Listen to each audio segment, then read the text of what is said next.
I like to learn lessons the hard way. And as I've matured, one of the biggest lessons would be to lean into the wisdom that people that loved and cared about me were trying to impart on me, that I wanted to carve my own path. And in doing so, I've experienced a lot of unnecessary hardships because the answers were in front of me. I just didn't want to hear it. I wanted to discover it on my own.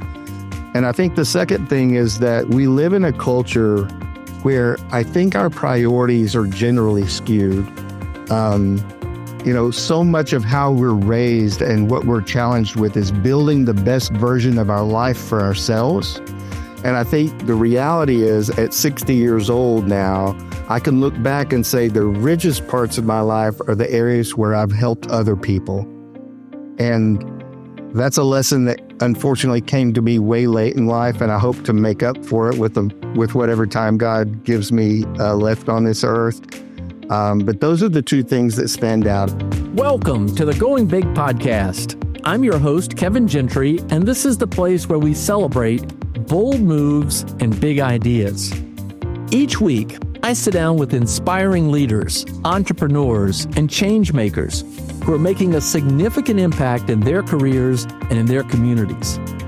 Whether you're looking to level up your leadership, pursue your passion, or just get inspired to take your next big leap, this is where those stories come to life. Now, if you're listening on iTunes, YouTube, or anywhere else you tune into podcasts, be sure to hit that subscribe button so you'll never miss an episode. Now, let's dive in to what it means to truly go big. Well, ladies and gentlemen, today on the Going Big podcast, I am so honored to welcome Daron Babcock. As you're about to see, Daron's story is one of transformation and hope. And I know you will be as inspired as I've been over the years getting to know Daron. Daron was a successful entrepreneur and in private equity, and then some personal circumstances that ultimately led to addiction, took him just to rock bottom. And his recovery through that took him to what you're about to learn about is Bonton Farms, which started out as a small little plot of land to grow stuff for people that turned into more than 40 acres today of one of the biggest urban farm initiatives in the country. And there's so much about it. There's now the Bonton Honey Company and more than 100 people who are working and in housed nearby, and all as a part of this thriving community. It's a story of community. It's a story of transformation. It's a story of hope, and it's a story of inspiration because Daron is a really inspiring storyteller, and every time I've heard him, I leave even more motivated. And there's a lot I think that you'll enjoy. You may be familiar with him from some of his 10X talks and his essays, but I think you're going to enjoy this conversation today and what we can all learn from it. So, Daron, welcome to the Going Big podcast. It's great to have you today. It's wonderful to be here, Kevin. Thank you so much. Well, your story is nothing short of extraordinary, and so I think I just want to dive in.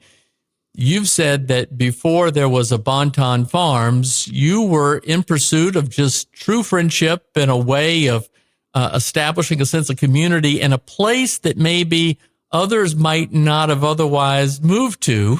Tell us a little bit about how this story all began. Yeah, well, as you mentioned, my life took a spiral turn after my first wife's passing. And my personal journey is that, the truth is there was a point in time where I had just given up. I couldn't find my way out of the hole that I had dug. But there were people that loved and believed in me and connected me to faith that I didn't have. And it was really those two things that transformed my life. And so coming out the other side of that, for me, I was in search for something that connected me to deeper meaning and purpose and to people in a deeper way than I had been connected with before.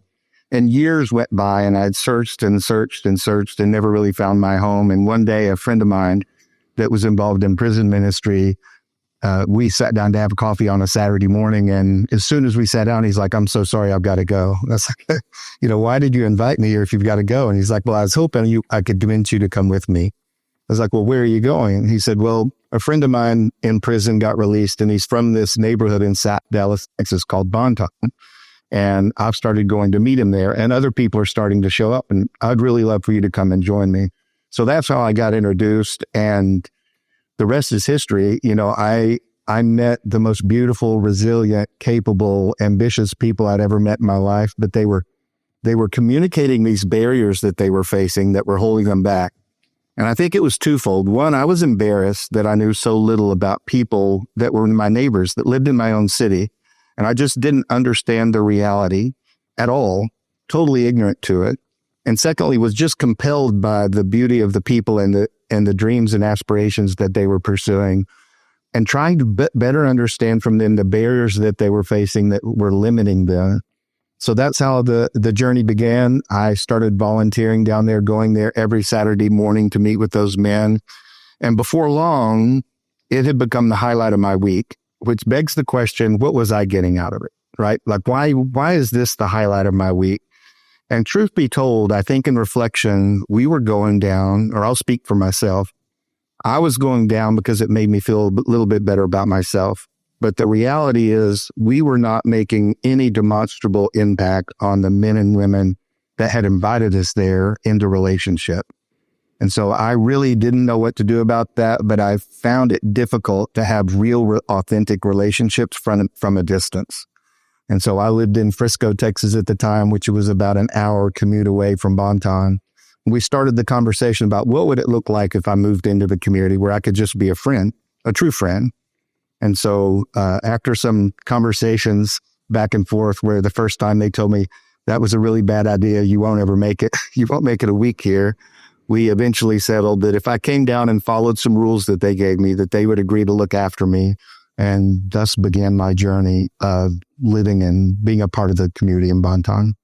Mm. Well, Daron, recently I interviewed Don Miller as part of the Going Big podcast, and he talked about how Viktor Frankl's famous book, Man's Search for Meaning, was so important to him. But, many people struggle. Like, how do I find meaning and purpose in my life? And you were doing that, and yet to discover it through men who had been incarcerated and obviously didn't want to go back. Very few of us have an experience like that. So tell us, if you would, just a little more about that, and then how in the world that led to Bonton Farms. Well, I'll never forget, Kevin, the first day that I got to Bonton, all of the people in that room said the same thing. One thing they were clear on that they all agreed on is that if we can't get jobs, we're going to wind up dead or back in prison. And that both sounded noble and like a call to action, something we could do something about. At that time, I was working for a private equity firm that had a portfolio of 120 companies. So my question back to them was, if I could introduce you to somebody that could hire you, what would you tell them? Like, what would you tell them you have to offer? And they looked back at me like I was speaking Mandarin. They said, look, I can't tell you why they will hire me, but I can give you a lot of reasons why they won't.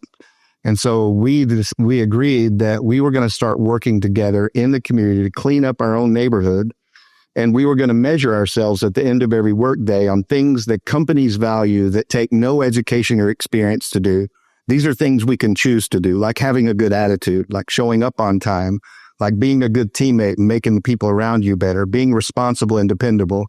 And so that was really the initial journey. And as soon as that began, we struggled with some things. There were half of the people that wouldn't show up consistently. So the whole responsible, dependable thing wasn't happening. And we asked the question, why? And it all came back to health issues. I was like, I was 47 years old at the time, had never been in or near an area of concentrated poverty. Now I am, and I'm seeing all these people around me that are struggling with chronic health issues that I've never experienced before. In fact, I'd never heard of the term dialysis before. And in Bonton, it's a part of our everyday conversation. And so the question is, like, why is everybody here so sick? And they started telling me about the lack of access to healthcare and the lack of access to fresh, affordable food. Bonton's also a food desert. And so this kind of journey started to illuminate of understanding the barriers that are interconnected that had not only led them to the places that they were, prison in this case, but also were the same barriers they were facing when they came home trying to build a life and not go back. And so in response to that, they took me on a bus ride to experience what it was like to be them and get groceries.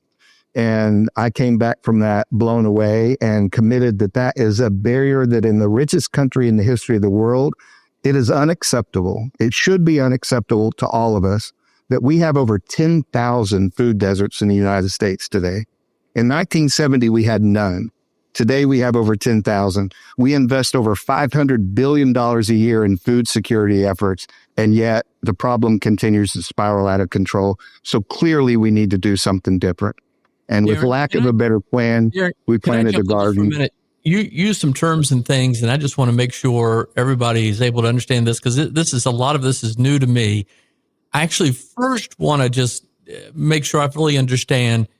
There are a lot of people in the United States who are incarcerated. We have one of the highest incarceration rates in the world, and it is tough to understand. But when somebody comes out, what are you going to do in terms of job opportunities when you either have not had the preparation and training in the first place, but now you have this sort of mark, this stigma, and yet if you don't get effective employment, that you're just stuck in this spiral and you're very likely to go back. So one, I'd like you just to elaborate on that a little bit more, because you understand it far better than I do, and I think frankly than most people do. And then I want to come back to you and ask you more about the food desert. Yeah, I think there's a couple of problems related to that employment side, Kevin. Is first and foremost, areas of concentrated poverty generally all across the country don't have economies in them. And so most of the social sector, the nonprofit sector's work is to prepare people for work to plug into the existing economy. And so that's how our efforts started, is to prepare people to be value creators in a company context. And then I learned something that really blew me away. Do you know that the average dollar stays in a middle income neighborhood for 6 days on average? Do you know what it stays in an inner city or an area of concentrated poverty on average? No clue. 6 minutes. What does that think mean? about it. What do you, when you say that, what does that mean?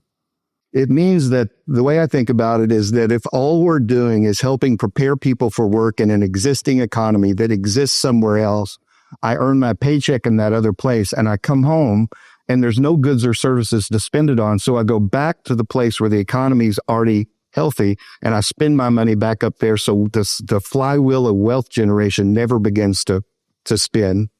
And so it's not only important that we prepare people to create value in existing opportunities, but I think it's paramount that we find ways to create economic opportunities in those neighborhoods. Got it. And then what is a food desert? Well, the USDA defines a food desert as an urban community that has to travel at least a mile to get to a grocery store. I don't know how you react to that, but when I first heard that, I thought that sounded ridiculous to me. Like, you can walk a mile, you can ride a bike a mile. Why is that such a barrier? And then I learned that poverty greatly impacts mobility. And so it's a symptom of the problem of poverty that it impacts mobility. So our grocery store was only 3.5 miles away. I now live in the neighborhood. It's no challenge for me to get from my neighborhood to the grocery store and back. But if you're living in the context of concentrated poverty and you're part of that, then you have to rely on other means. So my friends took me out to ride a bus the first time to experience what it was like for them to get to a grocery store. First thing that happens is you have to find somebody to watch your kids. So in the experiment that I did, it took them about 3 hours to find somebody to watch their kids, and they had to pay them $20. Then they bought a bus pass for $5. Then they started their journey to the grocery store, which was a 3-hour round trip bus ride to get to the grocery store, and came home with only $35 worth of groceries. So the question is, I spent $25 to get to the grocery store in half a day, and I came home with $35 worth of grocery. That doesn't work for anybody.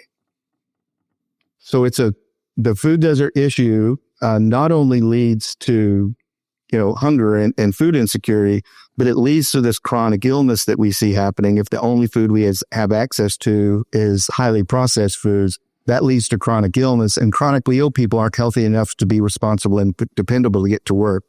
So it appeared to me like helping people get healthy was a precursor to the employment side.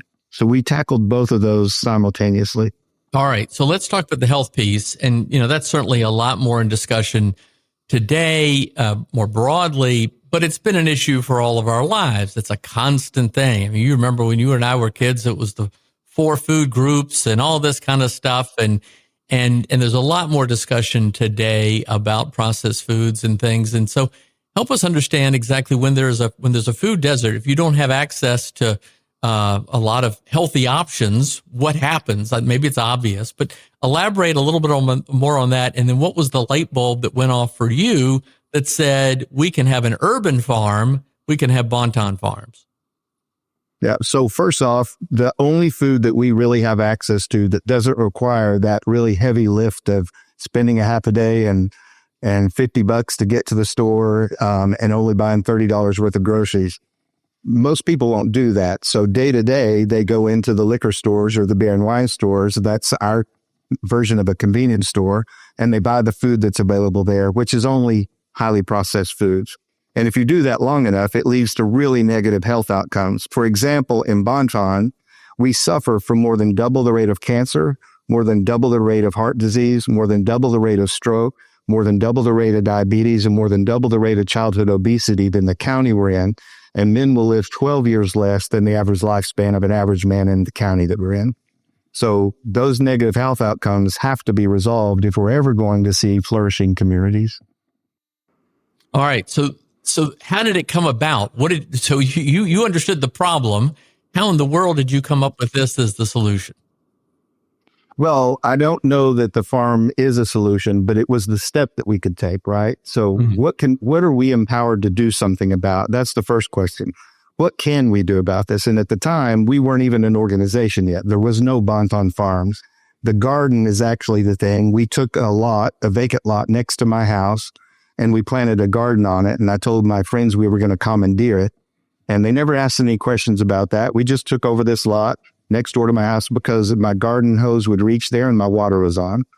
And we planted a garden, and it had the most profound effect, Kevin, in that it would be ridiculous to think that a little garden on an abandoned lot could actually address the food desert issue. But what it did is it started a conversation about our health outcomes. Those perverse health outcomes I described aren't normal. That's the environment you grew up in. It is normal. So you don't know different. And so when we started this conversation, all of a sudden we became aware that our reality isn't normal and that we have agency to do something about it. And that's really what started the journey. And that little garden that we planted started that conversation. And the conversation was the most powerful part that's led to now innovations that actually help us not only remove food deserts in Bonton, but we're scaling these innovations all across the country.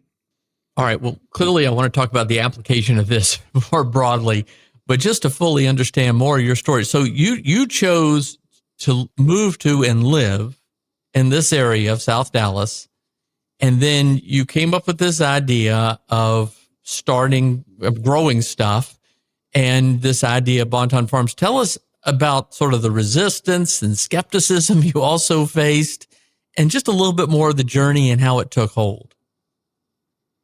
Well, I think originally the first barrier is I'm an outsider, right? And outsiders aren't welcomed into places like this. And so the first huge barrier was just a trust barrier. I always say that progress moves at the pace of relationships, and relationships move at the pace of trust. And trust is established when you have each party set expectations that you consistently meet. And so we had to work through that together, and that took some time. When we planted the garden, we had a liquor store right across the street from a garden that, unbeknownst to me, was selling heroin out of it. And a lady had walked into the liquor store, bought her heroin, walked outside, shot up with it, walked across the street to the bus stop, which is right in front of our garden, and started nodding off, which you'll see a lot in our neighborhood. People don't pay attention to it. It's a normal occurrence. And by the time somebody had checked on her, she had OD'd and died. So when they found out the dope was bought in the liquor store, you can imagine all the law enforcement from DEA and FBI to our local police, code enforcement, and everybody came down, shut down the liquor store, and started their investigation. It was at that point in time that we had our first vegetables being produced. So one of my friends was walking in front of that same bus stop bench while all of this crime scene was being worked and had a bag of vegetables from our garden. And somebody that was standing in front of one of those stores walked up to me and said, "Hey, what do you have in your bag?" And he said, "Vegetables from our garden." And the guy said, "Let me see." So he showed him what he had in the bag, and the guy offered him $3 for it. they made the transaction, and a code enforcement officer walked across the street and wrote him a ticket for it. So you talk about barriers. There's city ordinances and laws and all kinds of things that are barriers that I would have never dreamt of in my wildest imagination that we now are becoming aware of. And I think once you become aware of something like that, that's holding millions of Americans, our neighbors, back, it's like the question becomes, what's our responsibility to address those barriers and see what can be removed so that we liberate more people to live into the fullness of who God created it to be? Well, I mean, I don't know whether the takeaway is that we all have to follow your path and do something like this. It's amazing. But how did you build this trust? I mean, you commented on that. You can't just go in and do. How in the world did you build this trust? Well, first of all, I think some of it goes back to my story, right? I've been broken too, right? So I'm not some guy coming down that has it all together. I need this as much as they need it. And I think that bought some equity. And I think, as I said before, trust is built when you consistently meet expectations. So when I would get accused of being the police or, whatever all the things people were saying to me, I was like, look, judge me by the evidence of what you see I do on a day-to-day basis. And so every day it was like building blocks of showing up, doing what you say you're going to be who you say you're going to be, and do what you say you're going to do consistently. And over time, trust is established. And from that, relationships begin to form. And through those relationships, progress begins to emerge. Well, earlier we talked about, your pursuit of meaning and purpose. Help us understand a little bit more. Your TEDx talk, Planning Hope, talked about human potential. Connect us a little bit to this. Is there a story in particular you can tell us from your experience that kind of brings us to life? Well, there's thousands of them, Kevin. For the sake of time, my favorite story takes a little bit of time to tell. But you go ahead. We've got time. We want to understand it. My favorite story is we had 4 men that got released from prison and sent to a halfway house. And they showed up at Bonton Farms and said, look, we need a job. We need a place to plug in. We need a community to belong to. And we have to report back to our parole officer. Can we come here? And so we started to get to know them better and find ways that we could help. And one of the guys they brought down was non-communicative. And I'd never worked with anybody that was nonverbal before. And nobody had ever heard him speak. And so we just treated him like we did everybody else. But, our normal day would start kind of getting together and having a devotion, just a time of encouragement for one another. Then we would give out our work assignments for the day, and then we'd get to work. And every time we do that, Eddie would go sit in a chair under the pecan tree all day long while we worked. And the next day we would start over again. And so one day I was walking through there. This went on for a couple of months. And in the fall of this year, pecans started falling from the tree, and Eddie had started picking up those pecans and shelling them. And as he did, over time, squirrels and birds started coming closer to him and actually started eating out of his hand. And one day I was walking through just like I did every day and said, good morning, Eddie. And this time he said, I need to talk to you. His first words out of his mouth. Nobody had ever heard him speak before. And it was like the old E.F. Hutton commercials. You and I might be old enough to remember those. I'm not sure how many of the audience might. But everything stopped and everybody was fully tuned in to listen to Eddie. And he's like, look, I've never had a human being that I can trust before, but these animals, squirrels and birds, are showing me that I need relationship. So I need to try. Will you let me try a relationship with you? And those were the first words out of his mouth. And so the journey of Eddie began. And he told us that he had got sent to prison and did 27 years in solitary confinement. 27 years, 23 hours a day in a cell by himself, and 1 hour a day in the rec yard by himself for 27 years. And in year 20, Eddie said, prison smells the same. It has the smell, and it's the same 24/7, 365. But he said in the spring, we never know when the seasons change, except when spring comes, because we can hear the lawnmowers outside. And we hear lawnmowers. We always ask the guards to open. They have a little 2-inch slat of window at the top of their cell. And he would say they would always ask the guards to open the window. And so at year 20, Eddie's like, I can't do this anymore. And he's trying to figure out, of the ways he's seen people take their lives in prison, what's the best way for me to do it? Because I can't do this anymore. And that spring, the lawnmowers started outside. Eddie asked the guards to open his window. He did. He would say the smell of cut grass is like perfume. And then he said, that particular spring, a cardinal flew in my room. And every season, every spring from that year on, from year 20 to year 27, that same cardinal flew in his room. And then all of a sudden he comes to Bonton Farms. And what is it that opens up his aptitude towards a relationship? Were squirrels and birds. And so this began the journey with Eddie. Eddie now works for Hilti, one of our employment partners. He has a tiny home that he lives in on the property. He's surrounded by people that love and cherish him. He has a family that he never had, and he's just thriving. And that's just one example of thousands that I could tell. But Eddie's story of coming from such severe trauma, 27 years in solitary confinement, to living a beautiful life that he is so excited about today is my favorite story of all. Well, that's pretty amazing. Well, Daron, I don't know who's listening, but I know that in life, we see people like Eddie, and there's a tendency to just want to walk to the other side of the street, to just, move on in your life, kind of just think this person doesn't exist because you don't know what to do. And then we think, well, maybe we can help in some way, but we don't know how to help. But there's this concept of charity, but you think about it very differently, and you think about it in terms of empowerment. And empowerment is a term we use a lot these days. I know now you have partners like Habitat for Humanity and the Bush Institute.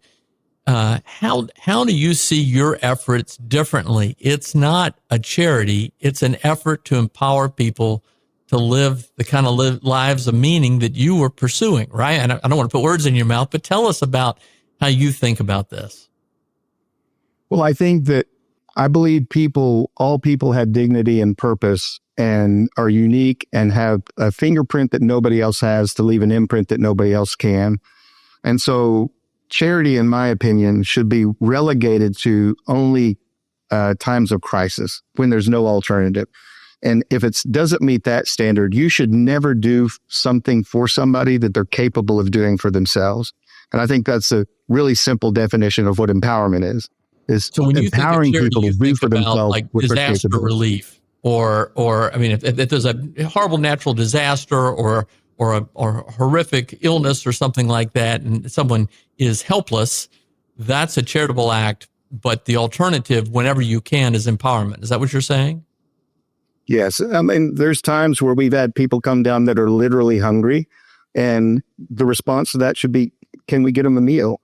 We've had families that are evicted and sleeping in their car, and their kids can't shower and get dressed and go to school. And so that might require an emergency response, but it's really important to quickly turn the corner from charity to empowerment. And I think we too often get stuck in the charitable frame for too long, and we rob people of their own empowerment and their own dignity and purpose in life by not requiring what a good friend of mine, Dr. Bob Lupton, shared with me early on, is everything we do should be tied to an honorable transaction. And the way he would describe that is that something of commensurate value is exchanged. And so when you come to Bonton Farm, anything that you get is something you earn through contribution. And often the people we serve don't have any money, but the beautiful part of it is that we get to show them that they're more valuable than their pocketbook. They have other ways they can contribute. And we're always trying to say, if you need X, you can contribute Y. But you can't just take X without contributing anything. And that's the version of empowerment that starts to unlock that I'm capable, that I have agency, that I have purpose, that I have meaning, that I have self-worth, because I now am earning the things that I need for myself, and it established the behavior that's really important for the journey that they're embarking on. Well, Daron, God made each one of us, and so we have to appreciate and value each person's life. That's part of our calling. And I know you understand that. That's how you work to apply that. And God bless you for the way you do it. It's extraordinary what you've chosen to do. If you don't mind, bring this back a little bit more to your own personal journey.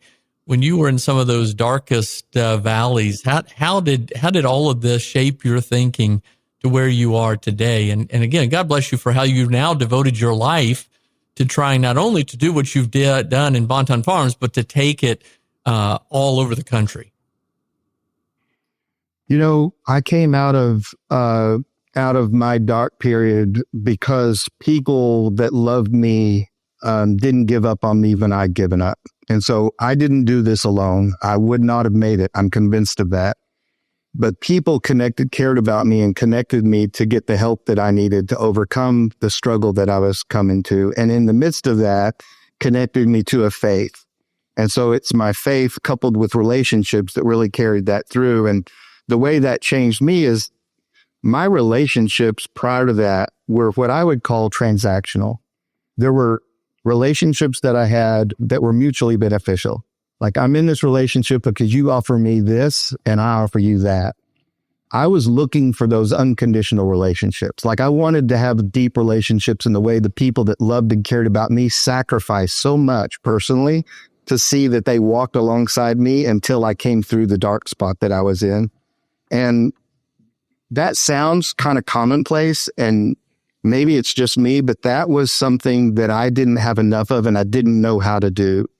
And Bonton gave me the gift of learning what it means to have deep, authentic, real relationships where nothing is expected in return and everything is done out of just the generosity of loving and caring for your neighbor.